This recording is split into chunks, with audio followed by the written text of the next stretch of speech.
አቅሞች ናቸው። እንደ ትናንትናው አንለምንም፣ እኛን የምናመርተው እንደ ትናንትናው አንገዛም፣ እዚሁ ነው የምናመርተው። እንደ ትናንትና በቁጥር አንያዝም፣ ማባዛት እንችላለን እና በቂ ሰው አለን፣ ቴክኖሎጂ አለን። ሀገራችንን ለመጠበቅ የሚያስችል ከፍተኛ ብቃት ያለን መሆኑን የሚያረጋግጥ ነው። ለመላው ኢትዮጵያውያን እንኳን ደስ ያላችሁ።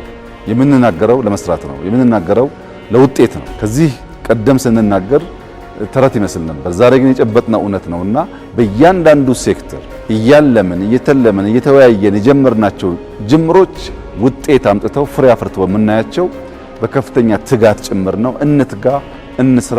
ምርጥ ሀገር ነው ያለን፣ ትልቅ ሀገር ነው ያለን። እቺን ሀገር ይበልጥ ማስዋብና ከማንሰራራት ወጥታ ሌሎችን መሸከም የምንችልበትን ደረጃ ማድረስ የሁላችን ጥረት የሚጠይቅ ስለሆነ ተባብረን ኢትዮጵያን እናበልጽግ ማለት እፈልጋለሁ። እጅግ አድርጌ አመሰግናለሁ።